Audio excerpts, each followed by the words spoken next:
What's going on, you amazing people, you awesome friends? It's your pal Phil Davis here, your recruiter, your career coach, your good friend. We are doing a Fulfillment Live. We are season 2, episode 5. So we definitely appreciate you all being here with us. If you're tuning in on the live, please send us a comment. Let us know who you are, where you're tuning in from, and definitely engage with us. We want to hear from you. We want to hear your feedback. We want to get just the conversations going and maintained. If you're tuning in on the replay, I know a couple of people are going to be tuning in a little bit later. Definitely give us a shout out. Let us know where you're tuning in from. Please give us feedback on these lives. Again, we do these Fulfillment LinkedIn lives as a way to give back to this community every week here on LinkedIn and, of course, on YouTube. If you are streaming on YouTube, thank you for being there. For those folks who do want to stream on YouTube, www.youtube.com/@fulfillment. I put all these videos up there on YouTube. So if you have a hard time trying to find them on my LinkedIn page, you can definitely go there, check out the replays, and see some other awesome videos that we have as well. So goodness me. So this is an important topic. As you all know, it is just, I'm very passionate about this one here. And definitely let us know what you think about it as well. We've got our good friend Andrew tuning in from San Francisco. Andrew, man, thank you for being here. We really appreciate you tuning in early, 8 o'clock your time, 8 a.m. That's early. So thanks for tuning in early. We really appreciate it. And yeah, so with this episode today, right? So obviously, look, like we know that the job market right now for both job seekers, recruiters, hiring managers, I like to call it, it's a very complex market, right? And so I really wanted this episode today just to be a time and, of course, a safe space for us to come together and really learn from our next guest speaker, Savannah Bishop. So Savannah's a really good friend of mine. We met on LinkedIn, but also offline through a community group called the Recruiter Realm, which is an awesome space that really brings in recruiting professionals and talent acquisition leaders into a space where we can just talk, we can vent, we can encourage, we can empower each other. And so I wanted to bring Savannah on and bring some of her expertise into play today.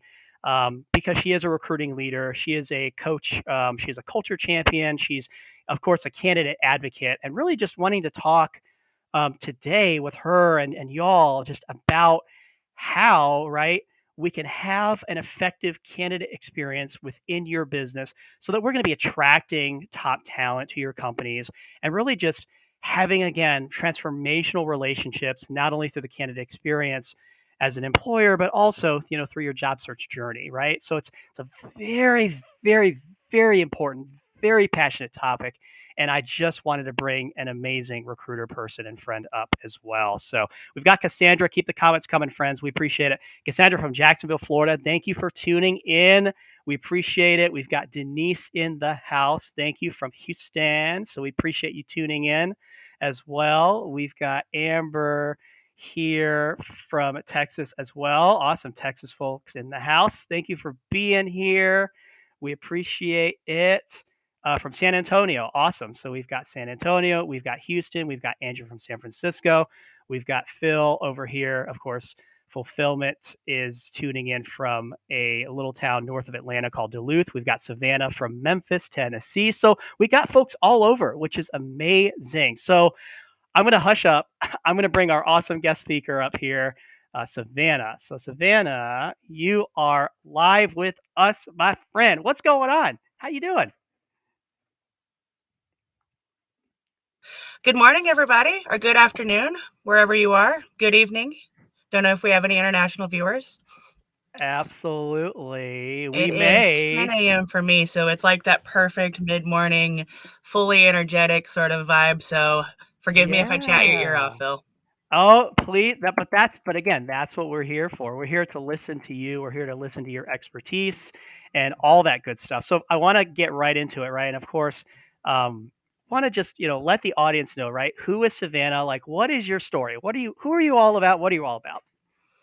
Okay, wonderful. Well, First and foremost, there is a part of my story that is going to come off and sound a little bit on the negative side, but I have a positive twist to it, okay? So just bear with me. When I was a teenager, my father died in front of me of an overdose. And that was definitely a very traumatic time for the family. I was on my own at the age of 15, paying all of my own bills, working two jobs.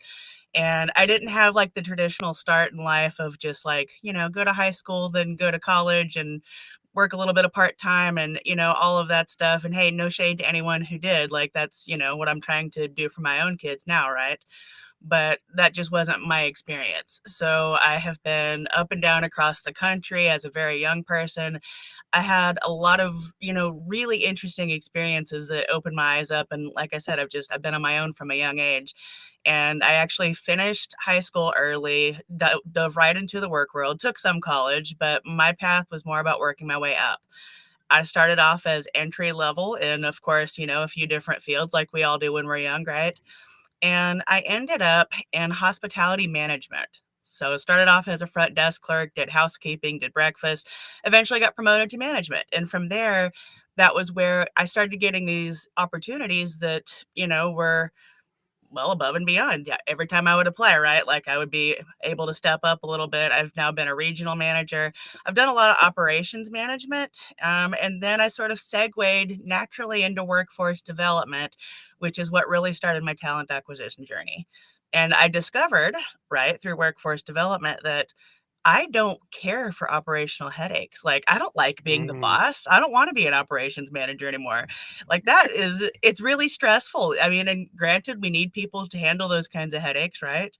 I mean, again, no shade to other people who have a different view on that. It's just mhm, the main thing that I liked all this time that I was striving for these leadership roles and that I loved so much.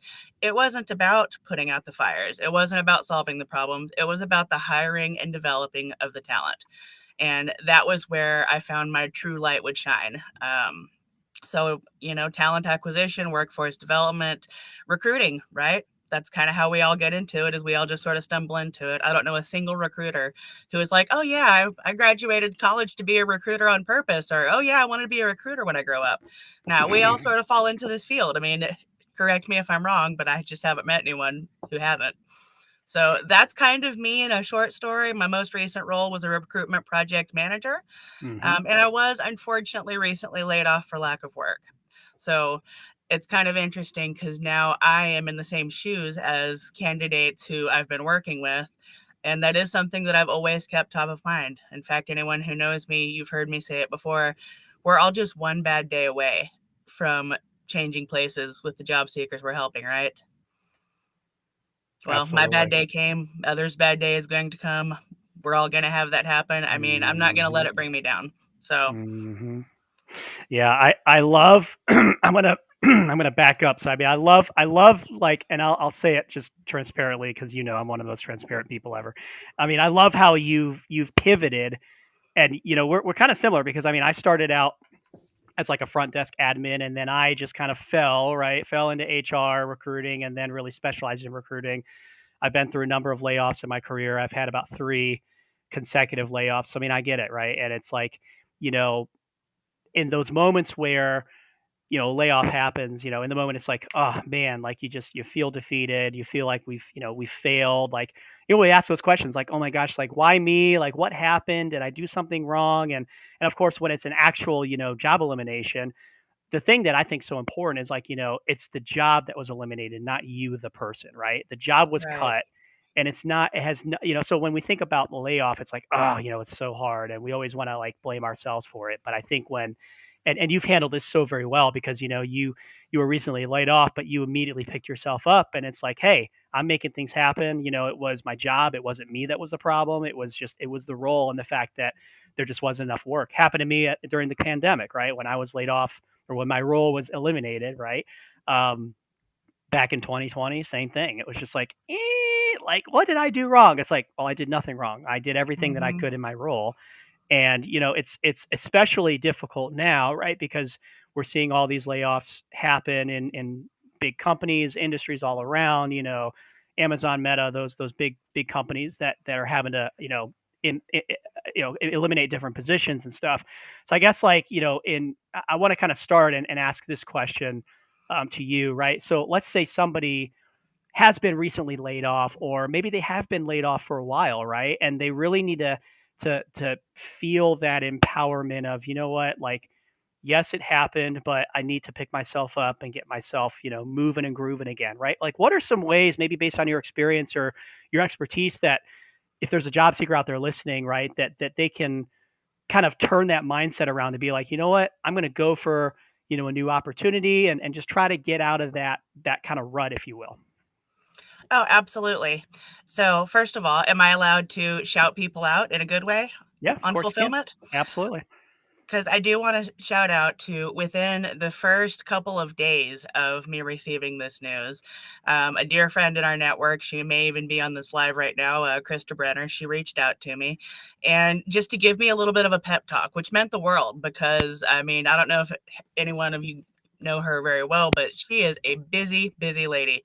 She's very active. She's got a lot going on, extremely hard worker. And for her to take the time just to reach out and check on me and see how I was feeling. It meant the world. And then she connected me with Danny Cohen, and he's another person in our network. Also happens to be in the recruiter realm, right? So you got to love that network. And just the main thing that both of them were really saying that stuck with me was, yes, you're going to be okay, and also self care. And I took Mm, that advice because, your first thought, or well, maybe my first thought upon receiving this news was I have to hit this at 150% immediately. So I didn't feel like I deserved or needed any kind of downtime because, I mean, hey, I have bills to pay. So it was like as soon as I got the news, I'm already like applying within the next hour, right? I mean, you just kind of, that's how I was. I don't know how everybody else handles such things, but I just kind of was in like full fledged panic mode. And both of them just kind of reminded me, like, hold on, wait a second. You just got big news. You have been working this whole time. You do still have your paycheck coming in. It's okay to breathe. So the breathe deep part and the self-care is really the big takeaway that I want to give to job seekers, especially if you're, finding yourself recently laid off. Take a bath, go on a walk or a hike, hang out with whoever brings you joy in your life, whether it's your dog, your kids, your significant other, your best friend, your mom. If that person's too far away to hang with, call them up. Have a quick little FaceTime. I mean, something, but just give yourself a little bit of moment to breathe. I mean, we all need that, and it is so much more important. And I wish that I had let myself have that as soon as the news hit, but I was reminded by a couple of really awesome people. And so I want to remind other people of that. You don't have to apply for jobs that same day, I promise. Yes, there yeah, is a sense of urgency, but you don't have to do it that day. I love it. And I said in the comments too, and just as you were saying it, self care is the best care, right? And I think another point that you brought up that's so important is, you had, like Krista and Danny reach out. You were part of the recruiter realm community, part of this other community that, that was outside LinkedIn. Now, LinkedIn, there's, over 900 million people on this platform, and there's a lot of, I'll call it LinkedIn noise, right? There's a lot of noise out here, and it can be overwhelming. But I think just finding a smaller community network group, whether it is something like the recruiter realm or something outside, like if there's an industry specific community that you want to be a part of, where you can find people who have similar experiences like you, or if they're in similar industries, right, and people that you want to just network with and collaborate with. I like bringing the word collaborate in play. I mean, that's so important, and I think it's absolutely. And the other takeaway too that's so critical is yeah, just not applying right away. Oh, the layoff happened. Oh, I need to make this happen right now. Oh my gosh, da, da, da, da, da. Like, giving yourself that time, that space, and that grace. And Andrew Bennett here says in his story, I didn't apply to new jobs right away when I found out my role at Microsoft was being eliminated. Yeah, giving yourself that time to feel the way you are feeling, because layoffs suck, right? They Yeah, suck they do. regardless of when it happened, regardless of what company you work for. Like, they suck. Like, they're terrible. They are. And yeah, and he says here again, I was happy that they gave yeah, I was happy they gave me a 2-week warning. So they gave him some time, right? Which is great. That's incredible. And good for Microsoft to say, you know what, we're going to give you some transition time. My last company, Brill, did the same thing. My role was going to be impacted, and they gave me a couple weeks as well to transition, my duties to my team and things like that. And it was a great, even though it happened to me and it was affected my career for a little bit, they gave me that transition time, and I think that's critical, right? How layoffs happen and how companies are dealing with layoffs, I think is very important, for sure. Yeah, 1,000%. This is really good stuff. I want to kind of transition a little bit on the other side of the table, right, where we're talking about like candidate experience. Definitely a passionate topic of mine. I know it is for you, and this is obviously one of the biggest reasons why I wanted to bring you on here, because as we know, right, the market's complex. There's companies that are looking, they're still looking for talent. There are a lot of job seekers out there, whether they're laid off, unemployed, looking for work. There are career professionals who may be in a job and they're ready to make a change. They're ready to make a career pivot. So, you've got all these complexities of people looking for work, companies still looking for talent, right? But of course, it all goes down to the candidate experience and how companies are building relationships with their candidates and their applicants and their hiring managers and all that stuff. So, in your own words, like in a high level response, like what does candidate experience mean to you? That's a really easy question, Phil, and I love that we're talking about it. Yeah. And the answer is super simple. So, candidate experience is a really good glimpse for the candidate into what their employee experience will be like. So, if the candidate is treated with respect, if their time is considered valuable, if there's transparency being given throughout the process, then that shows the prospective employee that if they do end up taking this job and accepting it and getting hired into it, that they're also going to be respected as an employee, that their time will still be valuable, that they're still going to be able to expect that transparency.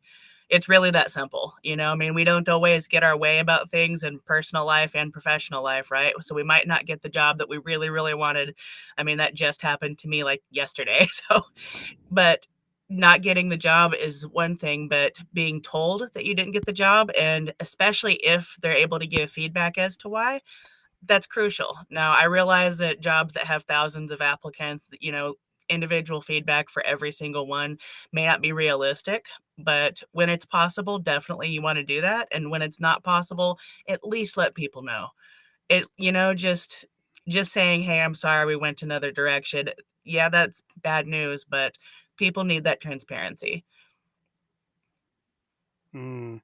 Yeah, it's awesome because so I kind of have a formula. I don't say it often, but I need to be saying it a lot more. So when I think of candidate experience, I think of one word. I think of integrity, right? And my definition, obviously, integrity we know is doing what you say you'll do when you said you would do it. But when it comes around the candidate experience, you said two of them right there. You said a lot of them. You said three of them: transparency, communication, kindness, respect, follow through, and action, right? So those areas all equate to, you add all those areas together, it equates to integrity. And so when I think of candidate experience, I think of really the word integrity, right? Like if you say, "Hey, I'll be in touch with you in a week and let you know updates," whether you have updates for that candidate or not, whether it's a, "Hey, I don't have any updates from the hiring manager, but I wanted to let you know as per my expectation." Integrity, right? Doing what you say you do when you said you would do it. So if you have an expectation and you're providing that expectation of reaching out to a candidate, or vice versa, if you're a candidate and you're like, "Hey, is it okay if I check in with you in a week if I haven't heard back?" Right? Hiring manager, recruiter says that's fine, no problem. Then follow through with that, right? Make sure that communication, that transparency, and of course that respect is there. So I love it. I love your definition. I love those words. It's impactful and it's meaningful, right? So I want to dig deeper into that, right? So especially the transparency, the communication, the kindness aspects of what you said. Um, it's one thing to say, yes, we need more kindness in the candidate experience. We need transparency. We need communication. We need follow through. We need all this stuff. How can a company really act upon those areas, right? Like we see all the time on LinkedIn, right? You got people that'll comment and say, "Yes, we need companies to be better. We need companies to do this," right? How can a company act upon those areas and really transform that candidate experience to be the best that it can be, right? What would you say? I would definitely say, first of all, empower your employees, right? You need to empower Ooh, the people who are representing you on that first level basis. So in this case, it would be the recruiter. Empower them, let them know that you stand behind them. And again, then you want to give them a high level of training so that they are very confident knowing what they can and can't say to people. Because we all know from an HR standpoint, right? Like there is such a thing as being too honest. We can't just give every single potential update. I mean, I can't tell you, Phil, that Savannah was hired for the role that you applied for before Savannah has accepted the offer. You know what I mean? Like there is a certain level of discretion you have to keep. So train your recruiters and empower them. I really, again, I think the answer is that simple. I love it. And what about on a hiring manager's perspective, right? So like what can hiring managers do? Not so much recruiters, but what can hiring managers do to also provide an exceptional candidate experience, right? What can we how can they be trained? How can they be empowered um, to really provide that, right? Because at the end of the day, right, it's the hiring manager that's hiring the employee. It's not the recruiter, right? So how could those hiring managers really be that aspect of good candidate experience as well? Well, I can only speak from my own experience, Phil, but I do have, over 15 years of experience in being a hiring manager before segueing into recruiter. So I do think that I have a little bit of knowledge to draw back on there. For me, as a hiring Yeah. manager, the main thing that I tried to do was to be as comprehensive as possible and as direct as possible. So if I'm, for example, I'll just throw this out there. So if I know that my pay rate is a little bit below market value, I'm not going to beat around the bush about it. You tell people that from the start. And hey, you know what? If you're willing to accept someone who this is going to be a step up in their career, then they're not going to mind that so much as if you insist that you have to have this person have worked in that title before. You know what I mean? Like it all depends on being realistic with your expectations and just be real about it. Be real. You got to remember this isn't, yes, I'm representing XYZ company, but I'm still a person. You're still a person. These are people that you're dealing with. These are just people who are just like you. They're trying to pay their bills, right? They want to put food on their table.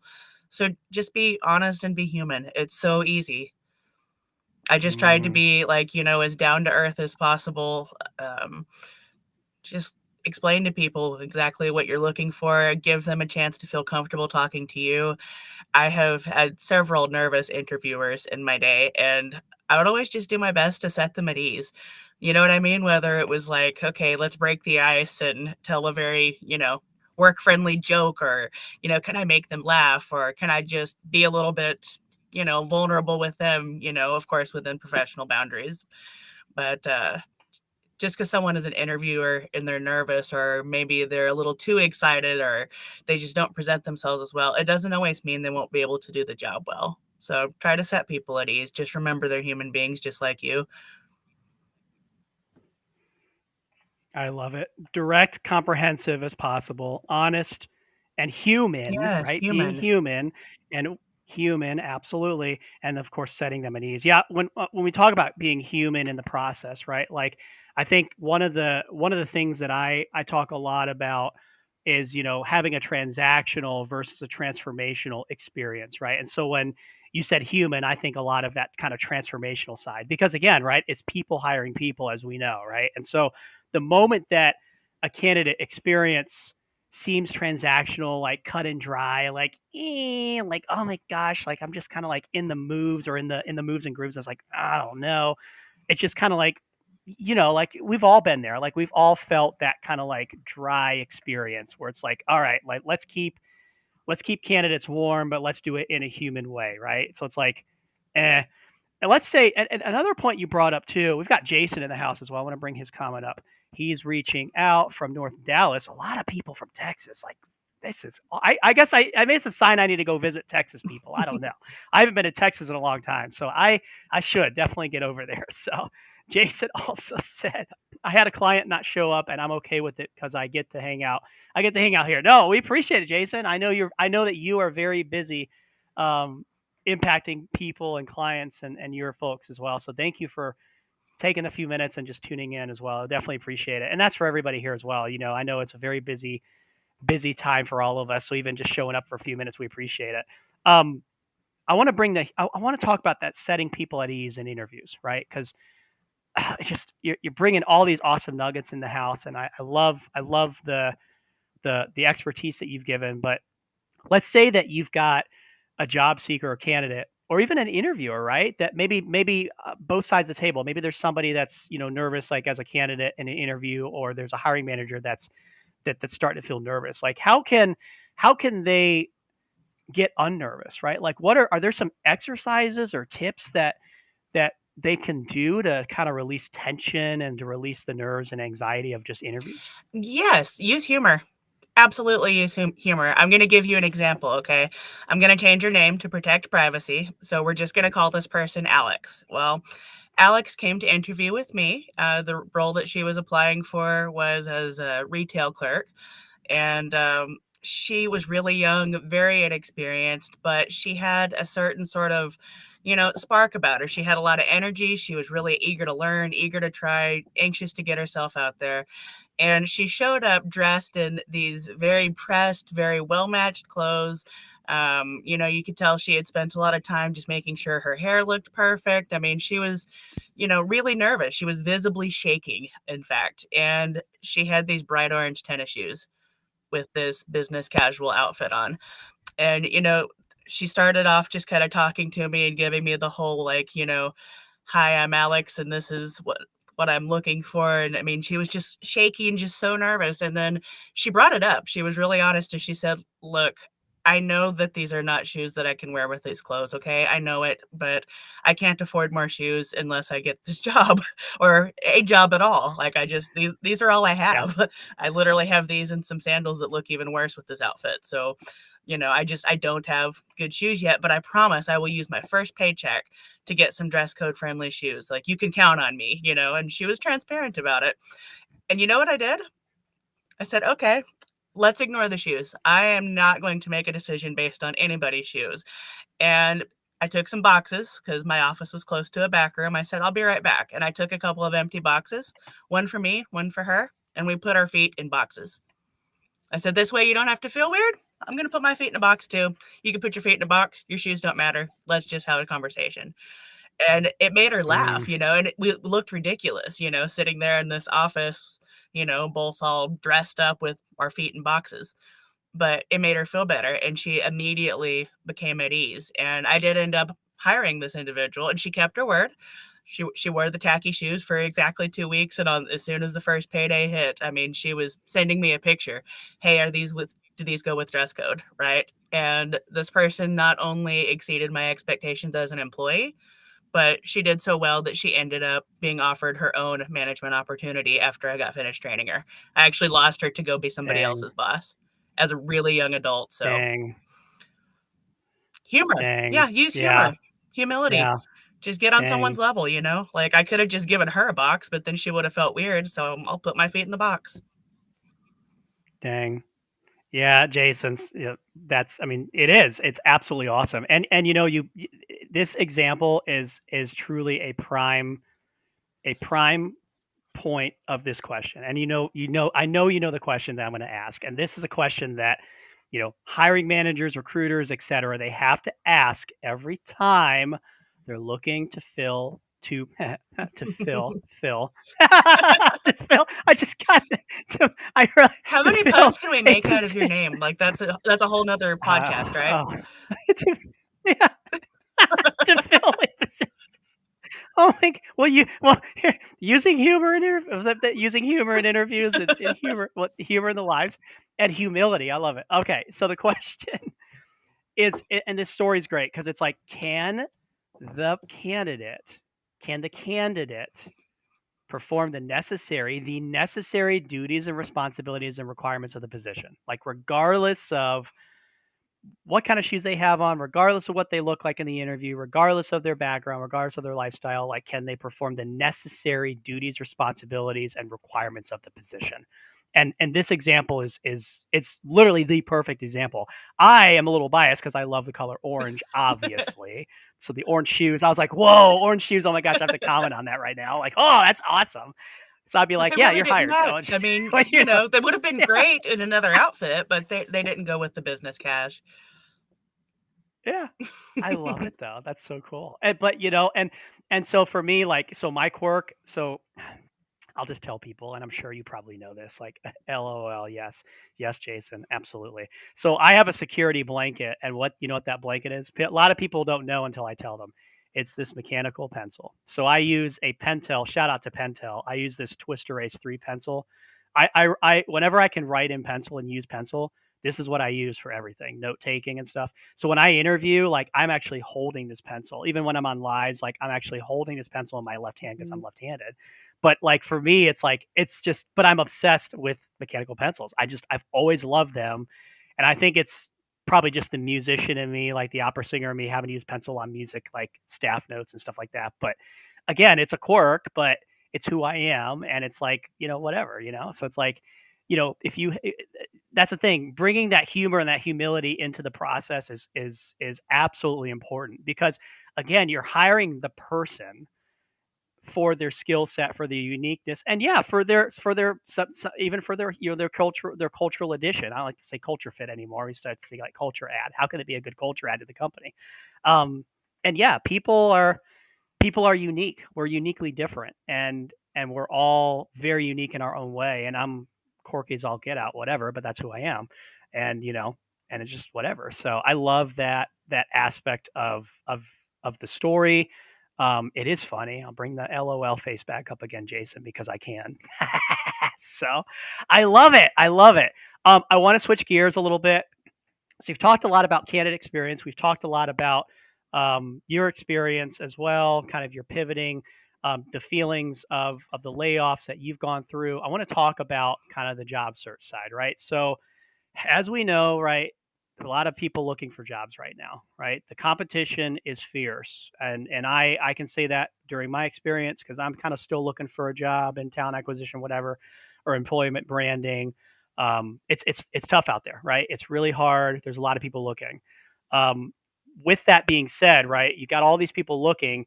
It can really bring out, and I'll bring the theme again all the time. It may bring out some imposter syndrome, right? Like, oh my gosh, there's all these applicants looking for, applying to this job. Like, I'm never going to be seen. My resume is never going to be, viewed and that kind of stuff. We see it all the Yes. time, right? So, as a job seeker, right, how can we get past those feelings of, oh man, like, oh, there's that imposter syndrome coming, or oh, I'm not worth it, or man, I'm just not going to get interviews, like, all these different feelings that we have in the mind, right? So, what can we do to just get past those emotions, right? And just continue to drive the job search strategically so that we have that more confidence in play when we're looking to pursue new employment. Well, once again, I can only speak for myself, but my personal strategy, fake it till you make it. I mean, honestly, like that's the best I can do. Yeah, fake it till you Yes, make you it. have to pretend you have that Yeah. confidence until eventually it becomes real. And imposter syndrome is something that everybody deals with at some point in time. I don't care how high up they are and what company or, what they're doing. Everyone's going to have that at some point in time. And that's actually why I've started being a little bit more honest with my story. At the beginning of this, when you asked me to share a little bit about myself, I used to try to hide that.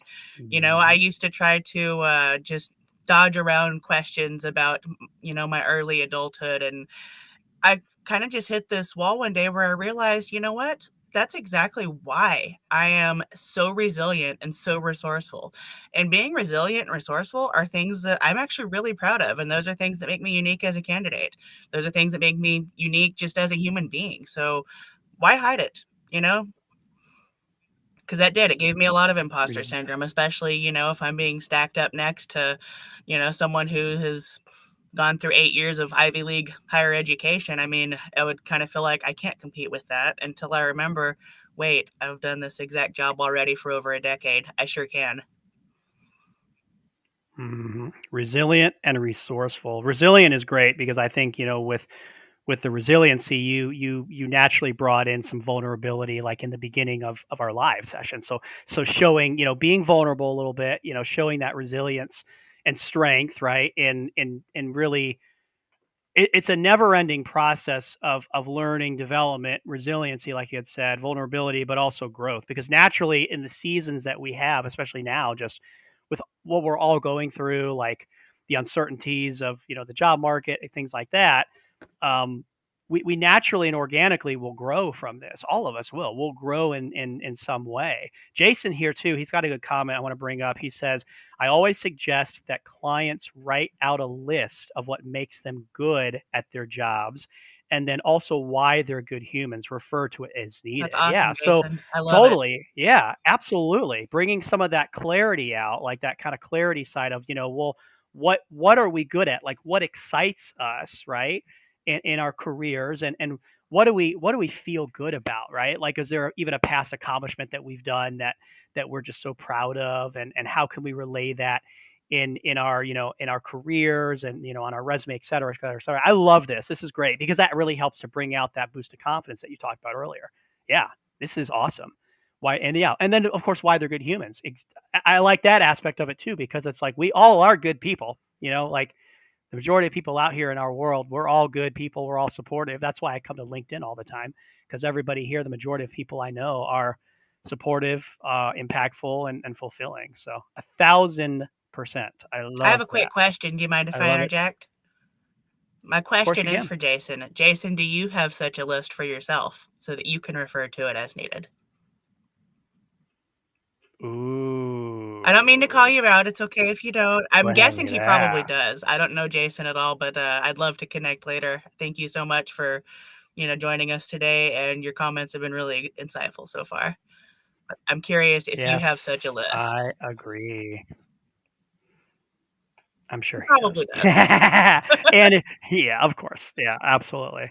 Yeah, I mean, and like while we're on the topic, I guess like what would yours be, Savannah? Like do you have like, you know, off the top of your head, like do you have something you could say Oh, about sure. that, Oh, about I your I list? can talk about Yeah. this all day. One of my favorite things about myself is that I'm a tinkerer, okay? And this has lended itself really well when it comes to new technology or devices. And, when I don't know how to do something, I figure it out. I will, before we had Google and YouTube to help us figure everything out, I will sit there and mess with it for hours on end until I know how to work it. And that's always lended really well for me in various jobs because when we're having to learn, a new program or a new anything from it could be a point of sale to a reservation system. I mean, just anything, ATS is the thing now, and then Chat GPT, right?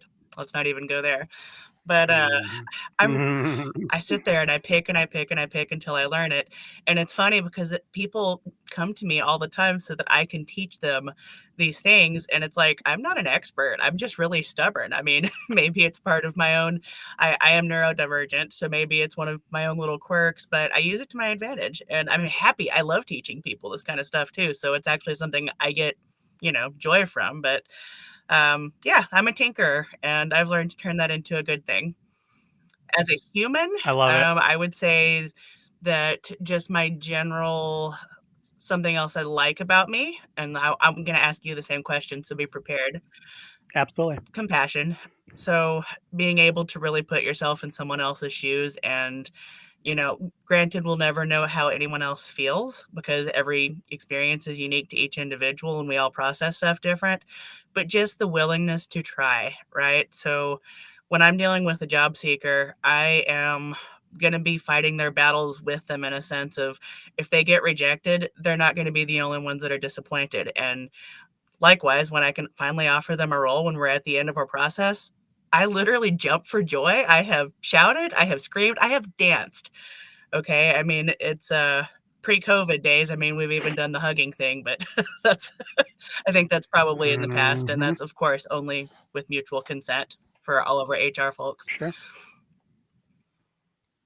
So what about you, Absolutely. Phil? What do you like Yeah. about yourself? Yeah, I'll answer that in a sec. I wanna say Jason's here. He does have one. He also keeps client emails that tell me I was helpful. Good. No, that's great.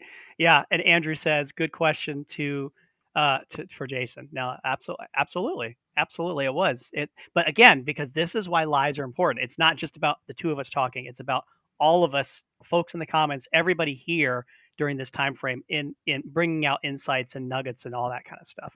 This is what it's all about. Jason, this is why I love fulfillment. It's interactive. I appreciate that. I do. Absolutely, absolutely. I thought, Yes, and we yeah, don't want to I was hug gonna say, clients if they do not want to. No, yeah, it's one of those yeah. you Don't let go them hug take anything the if you don't lead want to. on that. Yeah, 1,000%. Yeah, I would say, now that I've had some kind of some time to think about it in my mind, because I have a million and one things going on in my mind all the time. I've got like a squirrel moment mind. That's like kind of my quirkiness. Like I think about everything all the time. I would say the biggest for me is I'd say the loyalty and the empathy that I bring, right? So like I'm somebody who cares, but I care about others in a way that makes them feel belonged. Whether they're a client, like whether they're a career coaching client of mine or not, whether they're just a friend or somebody that just needs to talk about what they've got going on, in their career, professionally stuff, or if they've just need to vent about something, right? I think I'm there for people, but it's like I'm really there for them. Like I listen hard and I emphasize with what they have going on, and I help them um, kind of get past like whatever they're going through. I'm no therapist at all, but obviously, like just if somebody needs to talk about something career wise, I'm definitely here for it. So I'd say that's like the biggest thing, like bringing some of that talent development experience that I have, because I love helping people understand their strengths and their success and grow from that, right? Because stagnation in my mind, stagnation is can be kind of toxic. Like if you just feel like you're stuck or you feel like there's no movement forward, I'm able to help people to get past that and to say no, like I am moving forward because there's always tomorrow. If we make it, if we live another day, we're thankful for that day of life. We're able to move forward, and I love reflecting on past events, like whether they've been really good milestones or milestones that I've learned and developed. It's just like we've learned a lot. So I'd say that's like my biggest thing is helping people to grow um, professionally and finding and just them feeling good and fulfilled about that, right? That's why I have fulfillment as the company name, because it's about giving them that fulfillment experience, but also the fill aspect of my name, fulfillment, and how I have it trademarked is because they're getting me like within my services and what I offer them. It's not just me saying, okay, here's what you need to do on your resume, yada, yada, yada. Have a nice day. See you later. It's like, no, I'm there with them along the entire process, right? That's huge. And so I'd say that's like my big one. People forget active listening is a skill. Yeah. And it's definitely listening over speaking, because we can't really understand somebody's story or somebody's experiences without really just, hushing up. My wife says that all the time, like, hush up, like, listen, breathe and listen, and then repeat what that person said. Like, yes, copy that, 10-4, that kind of stuff. Uh, Jason, yeah. Will Listen says there is no growth is the comfort zone and no comfort in the growth zone. That's very Yeah. true. And Phil, I just want to say I am glad that you know that and love that about yourself. I really am. I mean that with all genuine honesty, because a lot of us, I think, and I know I struggled for years to recognize my own good qualities. And that's one of the first parts of self love, right? Self care, self love. I mean, we have to recognize our strengths. So I'm glad to hear that you know that about yourself. And I definitely agree. You have a way of making someone feel like they are the only person that you're working with, and that's pretty impressive considering that they're definitely not the only person you're working with. I hear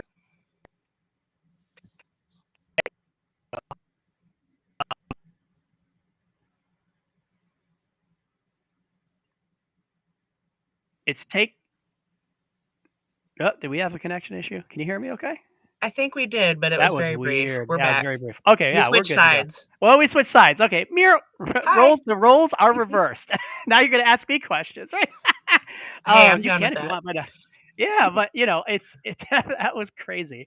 But no, I totally. and I think, self-discovery, like, it takes time. And I know, finding that clarity, it can take some time. And I know Jason does a lot of that, that clarity coaching and stuff like that as well. So, finding that time and that grace to self-discover, like what he had said earlier, what you're good at, and what excites you and what brings you joy and fulfillment is so important. So, I mean, the discovery for me, like trying to have this natural ability to help people and grow them and stuff, it took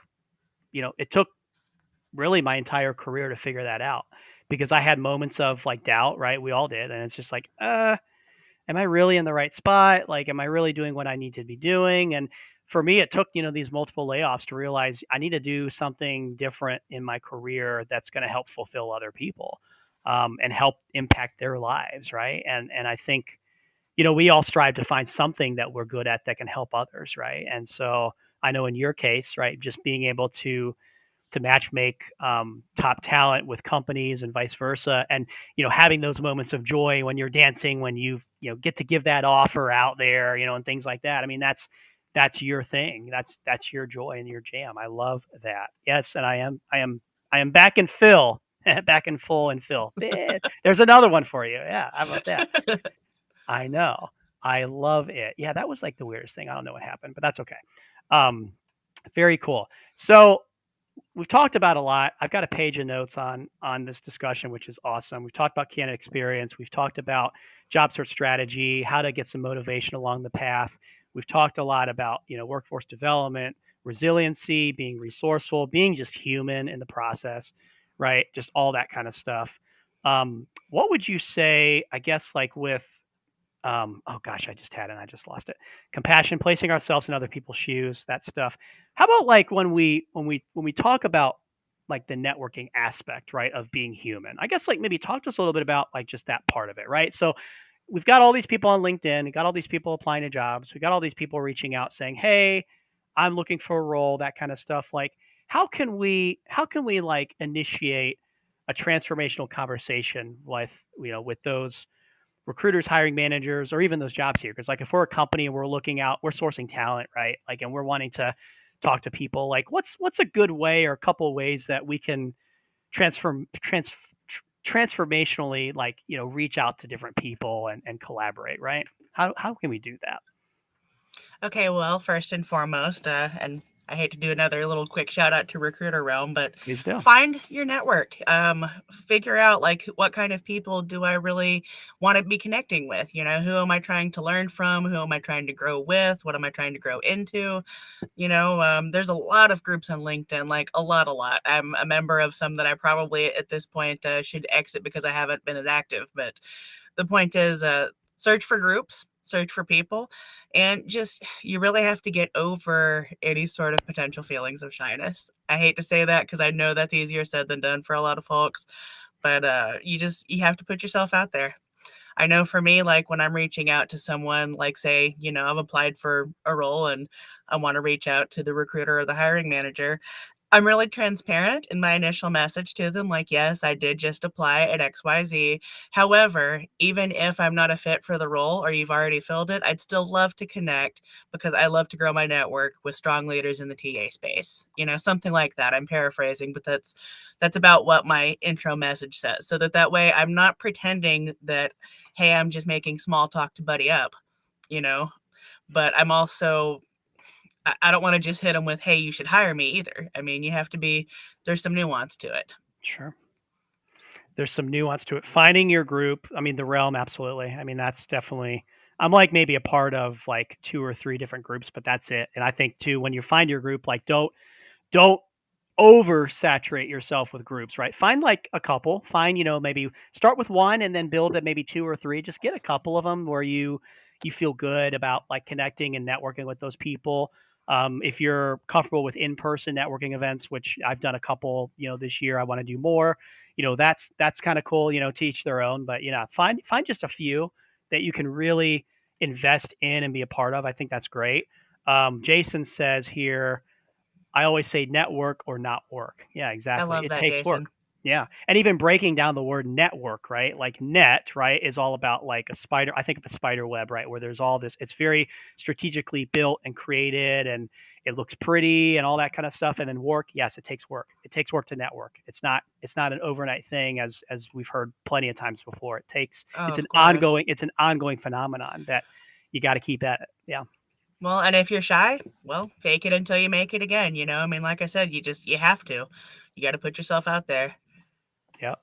As Michelle Griffin, my good friend who's in the marketing space, she says PYOT, put yourself out there all the time. And it's so true, and just start, right? Like just don't overkill, right? Don't overdo it. Just, reach out to a few people a week, just introduce yourself. I say all the time, value for value, support for support, right? It's not a one-way street where we're just going to support somebody and not get that support back, right? It's a collaboration. When we really talk about networking and community and building trust amongst each other, it's how are we supporting each other in this established relationship, right? That Exactly. is very important. Yeah, I think that's right. Honest and direct and connecting is best. Yeah, being very transparent. You've used that word a lot today, which is great. The direct and transparent, words and the human side of it. Absolutely. Yeah, 1,000%. 1,000%. And also too, I know, setting boundaries within that networking because, right, like if we're networking and job searching, setting boundaries is important, right? Being able to turn the light off when you're, not working and stuff. So are there any ways, I guess, what with that, like on both sides, right? On job seeking and even recruiting, because as we know, recruiters are busy and we have a lot of roles to fill, stuff like that. How can we set boundaries and take breaks and breathe, right? What can we do to take that time to ourselves to maybe slow down the search a little bit or slow down the sourcing process and stuff for ourselves? What can we do? All right, Phil. Well, I was pretty easy to answer the question as far as like, the things I like about myself. So I'm going to be, again, very blunt with this. You asked the wrong person. I am terrible at setting boundaries.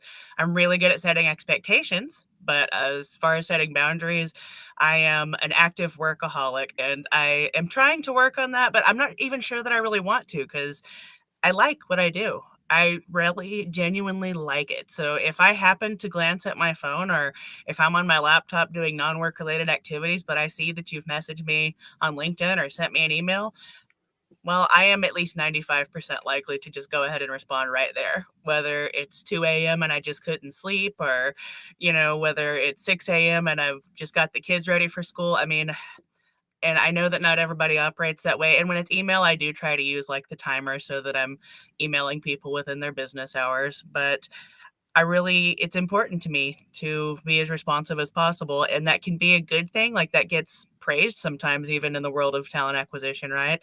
But it can also be a bad thing because I really struggle to disconnect. So, yeah, you asked the wrong person about the boundaries. I would actually love to hear your advice about that. How do you do Yeah. it? Yeah, definitely. Yeah, so I am a time blocker, right? So, and Jason, we'll see you.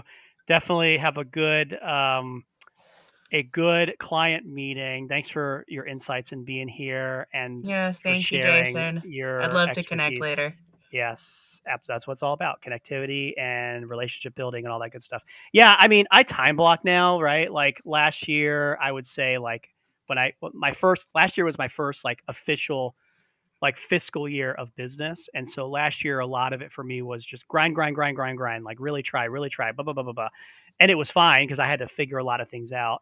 But I burned out last year. I burned out twice, where I had to take time off, right? I got COVID a couple times. Well, I got COVID once last year. But it was just like, I had to really, when I was burned out, I had to check out. Like I was gone for a month on end on LinkedIn a couple times last year. And I didn't make it obvious, but people checked in and they're like, "Hey, are you all right? What's going on? Like, it's been a minute. I haven't seen you." I think checking in is very important. When you check in on people, that's key. Even if it's just one person a day. Hey, how's it going? Checking in. Just keep it simple. But I time block, right? So my mornings, and I'm gonna do a post soon about like just how I like manage my time because everybody's like, well, you career coach, you're looking for a job, you're on LinkedIn and social, like how do you manage your time? Like you're busy all the time. How do you do it? And so I'm going to share a post about just my time blocking and what I do schedule wise. And of course I have family, so I take time, to have dinner and stuff with my wife and all that kind of stuff. But in the mornings, that's when I do my LinkedIn engagement. I reach out, I do content, I get my content ready for the day. And then my client meetings are in the afternoons. And then usually my evenings are, tied with family. And then my weekends, I do not work on the weekends. I am not on LinkedIn on the weekends. I am totally checked out Saturday and Sunday and Friday night. And I tell people and my clients, like, if you need me, call me, but I'm not going to do any work on the weekends because I just don't, because I need that time to decompress. I need that time to just get away. And then I just job search kind of all around that schedule. So, um, time blocking is key. I schedule every meeting that I have on my calendar so I know what's coming up next. I'm definitely a planner, like Myers Briggs. I'm definitely a J versus a P. So I'm a I do judgment. So I think ahead and I plan more than anything.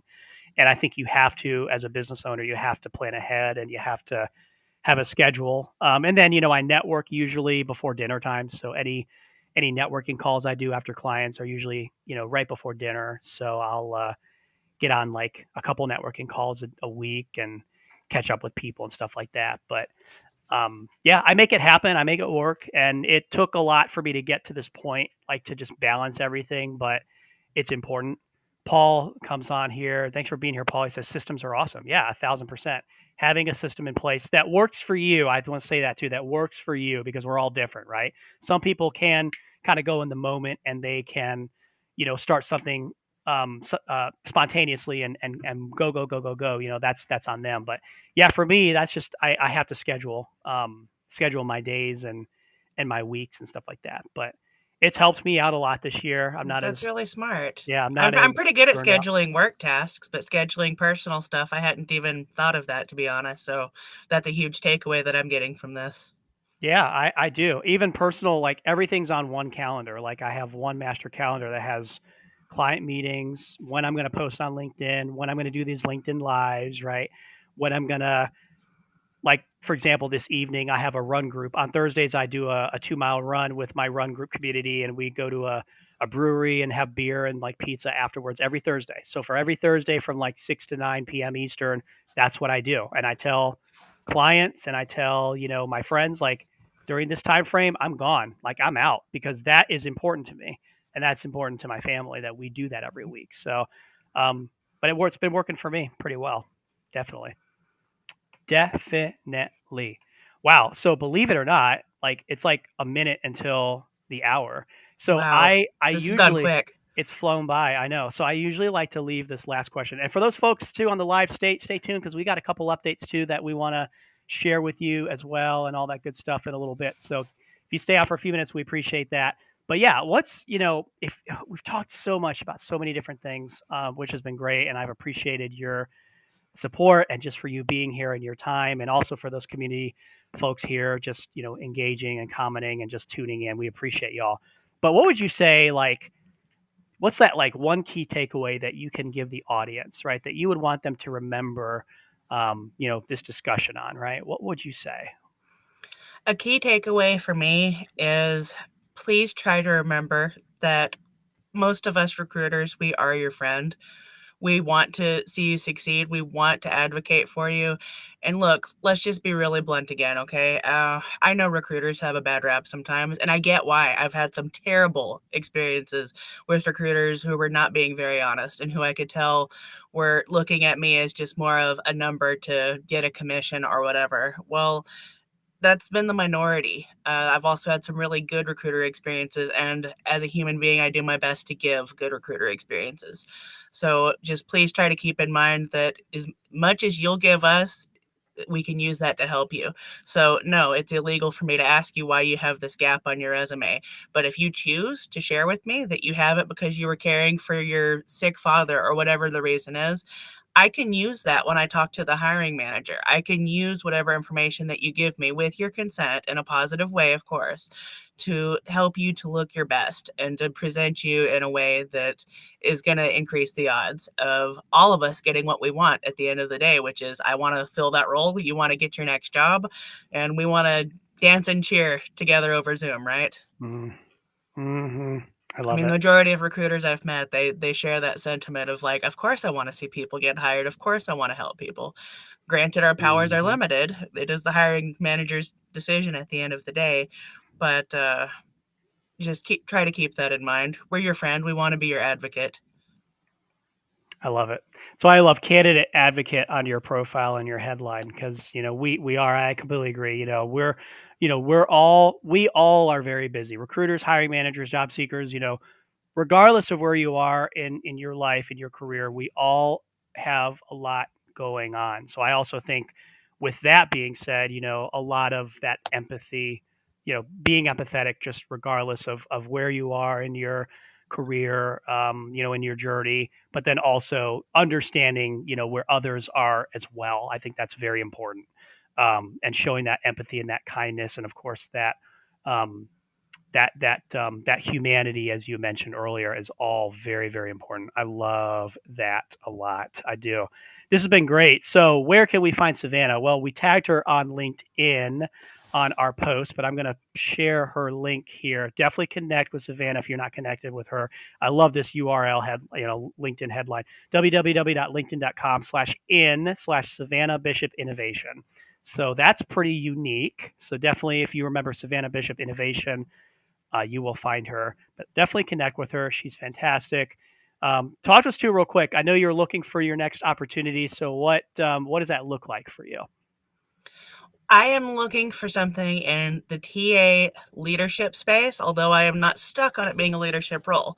And I say that, and I do try to specify, yes, I have done talent acquisition leadership. I was a regional manager and a project manager in my last couple of roles, but I actually love the day to day grind of the recruiting itself. And so if I were to find an opportunity with a company where I liked the culture and, obviously the compensation was reasonable, then I would, I don't necessarily need the leadership aspect to be happy, if that makes sense. I do have some leadership skills that I enjoy putting to use. And so, again, if I find the right opportunity and it is within a leadership role, then I'm totally open to it.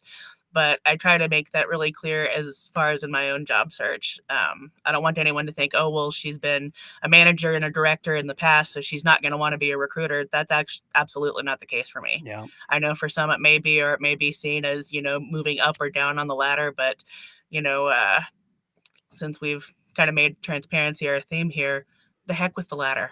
That's how I feel about it. yeah, I just want a role where I can learn and grow and give my skills and take care of my family. I love it.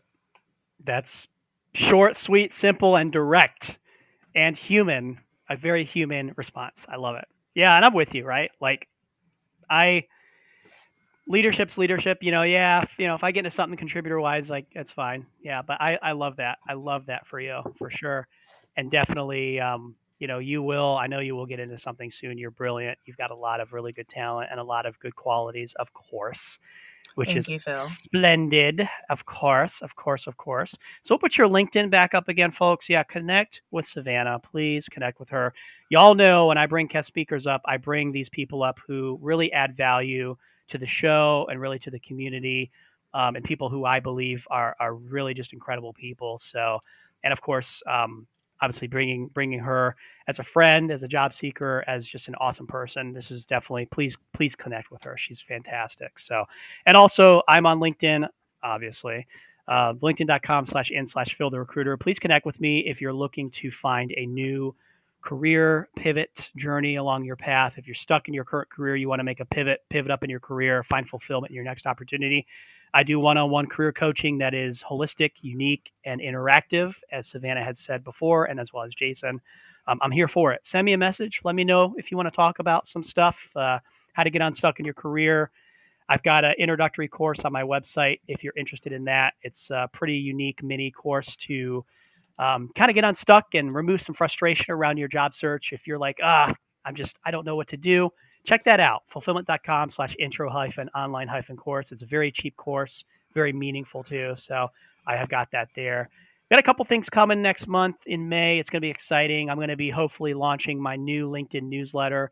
I want to bring another kind of value add to the community where I'm going to talk about job search strategy in the eyes of a recruiter over here. So I'm going to bring that out, and then also a clarity worksheet. I get a lot of people who ask me, "Hey Phil, I want to get into a new role, but I don't necessarily know what I want to do. So I've come up with a solution, and I'm going to create a new like clarity worksheet for people to complete and fill out, and then we can talk about that later and see how we can help in that capacity. So a lot of interesting things coming next month.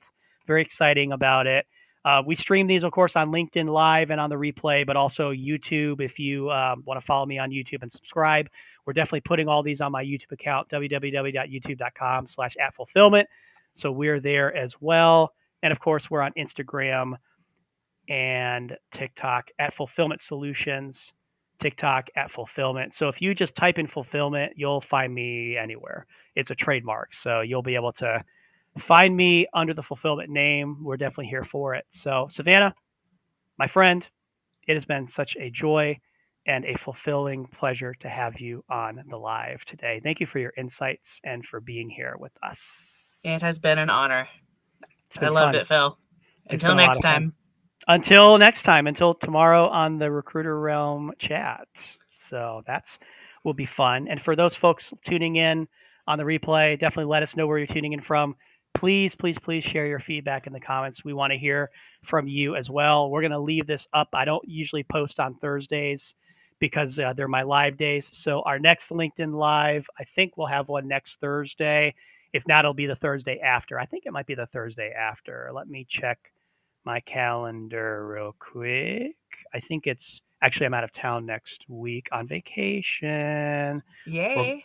We're going to New York for some family.